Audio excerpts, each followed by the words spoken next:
آپ جب کسی ہجوم کا حصہ بنتے ہیں تو یہ آپ کی سوچ کو، آپ کے سوچنے کے انداز کو اور جو ایکٹیویٹیز اس کے بعد آپ کرتے ہیں اس کو بدل کے رکھ دیتا ہے۔ اس فینومینا کو موب مینٹالٹی کہتے ہیں۔ ہمارے ہر پاکستانی شہری کو موب مینٹالٹی کے بارے میں معلومات ہونی چاہیے۔ اس کی وجہ یہ ہے کہ ہمارے اس چڑیا گھر نما ملک میں کوئی بھی ادارہ صحیح طریقے سے کام نہیں کر رہا۔ یہاں پر ادارے اپنی حدود سے تجاوز کرتے ہیں۔ یہاں پر بہت زیادہ مذہبی اور سیاسی انتہا پسندی ہے۔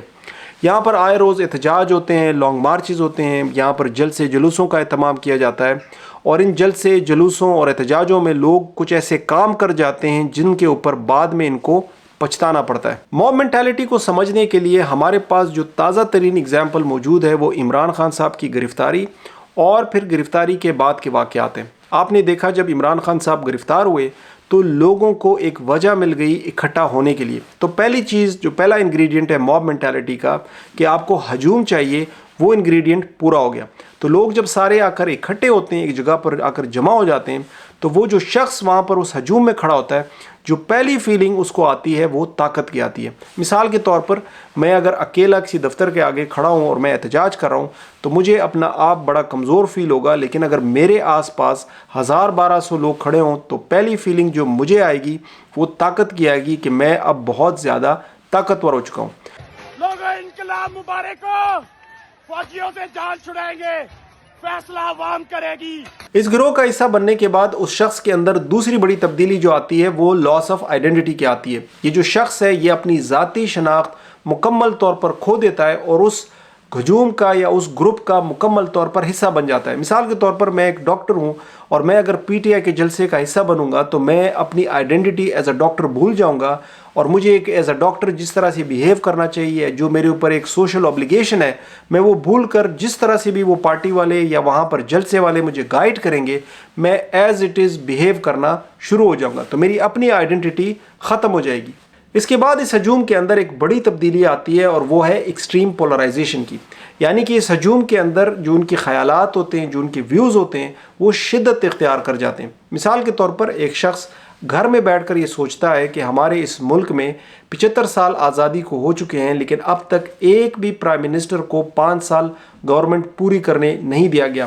ہمارے ملک میں بار بار مارشل لاء لگائے گئے، ہمارے ملک میں گورنمنٹس کو ڈائریکٹلی یا انڈائریکٹلی ہماری فورسز نے کنٹرول کیا، اور اسی طرح پچھلے سال عمران خان صاحب کی گورنمنٹ کو گرانے میں بھی ہماری فورسز کا ہاتھ تھا۔ اس کے بعد جو مہنگائی ہوئی، اس کے بعد جو ڈالر کہاں سے کہاں پہنچ گیا، ان سب کے پیچھے ہماری فورسز ہیں، اور وہ یہ فیلنگز گھر میں بیٹھ کے سوچ رہا ہے، لیکن جب وہ گھر سے اٹھ کر اس ہجوم کا حصہ بن جاتا ہے جہاں پر باقی لوگ بھی یہی رائے رکھتے ہیں، تو اس طرح اس کی جو سوچ ہوتی ہے اس کے اندر شدت آ جاتی ہے۔ اب اس موقع کے اوپر کوئی ایک شخص یا چند لوگ قانون ہاتھ میں لے لیتے ہیں۔ مثال کے طور پر پتھر پھینکنا شروع کر دیں گے، آگ لگانا شروع کر دیں گے، ڈنڈے مارنا شروع کر دیں گے، توڑ پھوڑ شروع کر دیں گے، اور ان کو دیکھ کر ہجوم میں سے باقی لوگ بھی وہی کام کرنا شروع کر دیں گے۔ اور یہی اصل موب سائیکالوجی ہے کہ جس میں اگر کوئی ایک شخص کوئی کام شروع کرتا ہے تو ایک چین ری ایکشن کی طرح باقی سارے وہی کام شروع کر دیتے ہیں، اور کوئی بھی ان کو چیلنج نہیں کرتا، ان سے پوچھتا نہیں کہ یہ غیر قانونی ہے اور ہم اس کا حصہ نہیں بنیں گے،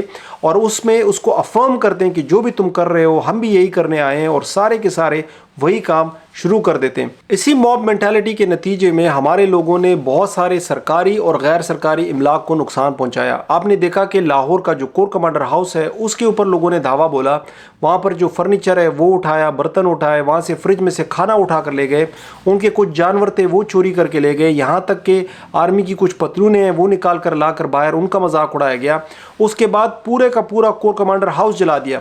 آرمی کی کچھ گاڑیاں تھیں ان کے اوپر پتھراؤ کیے گئے، کچھ ہمارے شہداء کے مونومنٹس تھے وہ توڑے گئے، ایک پی اے ایف کا ایک مونومنٹ جہاز تھا اس کے اوپر احتجاج کر کے اس کو جلا دیا گیا۔ اسی طرح پولیس کی بہت ساری گاڑیاں جلائی گئیں، بہت سارے سرکاری دفاتر جلائے گئے، کوئٹہ میں، پشاور میں، اور اسی طرح راولپنڈی میں احتجاج ریکارڈ کرایا گیا، اور یہ سارے غیر قانونی حرکات تھیں، اور یہ ایسے ایکٹس تھے یا ایسے ایکشنز تھے جو یہ لوگ کبھی بھی اپنے انفرادی یا اپنی انڈیویجول حیثیت میں نہ کرتے، لیکن چونکہ یہ اس ہجوم کا حصہ بنے جو کہ توڑ پھوڑ کر رہا تھا، اور اس طرح سے ان سے یہ غیر قانونی کام سرزد ہوا۔ ان تمام لوگوں کے خلاف اب کارروائی ہوگی۔ ان میں سے اکثر لوگ اس وقت گرفتار ہو چکے ہیں، ان کی لسٹیں بن چکی ہیں، بہت ساری ویڈیو فوٹیجز انالائز کی جا رہی ہیں، بہت سارے لوگوں کو پہلے سے ہی کورٹ کے سامنے پیش کیا جا چکا ہے، اور یہ اکثر لوگ اب جیل جائیں گے۔ اگر آپ کسی جلسے کا، کسی جلوس کا، کسی احتجاجی پروٹیسٹ کا یا کسی دھرنے کا آپ حصہ ہوں اور وہاں پر آپ کے جذبات کو ابھارا جائے اور آپ کو یہ آرڈر یا آپ کو سجیسٹ کیا جائے کہ اب آپ نے کوئی غیر قانونی حرکت کرنی ہے، تو آپ بالکل بھی اس کے اوپر عمل مت کریں۔ آنکھیں بند کر کے اس طرح کی چیزوں کو فالو کرنے کی بجائے ان شخص سے آپ سب سے پہلے سوال کریں کہ آپ ہمیں اس غیر قانونی کام کا کیوں کہہ رہے ہیں۔ اگر آپ سوال نہیں اٹھا سکتے تو کم از کم اپنے آپ کو قابو میں رکھیں، اپنے جذبات کو قابو میں رکھیں اور اپنے حواس بالکل بھی مت کھوئیں۔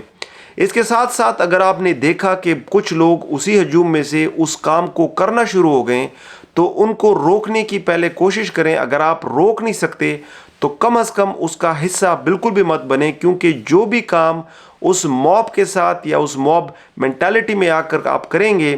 اس کے بعد اس کی جو بھی قانونی سزا ہوگی وہ آپ کو بھگتنا پڑے گی۔ امید ہے آج کی اس ویڈیو کو دیکھنے کے بعد آپ اس موب مینٹالٹی کا شکار ہونے سے بچ پائیں گے۔ اپنا اور اپنے گھر والوں کا خیال رکھیے۔ ملتے ہیں آپ کے ساتھ اگلی ویڈیو میں۔ اللہ حافظ۔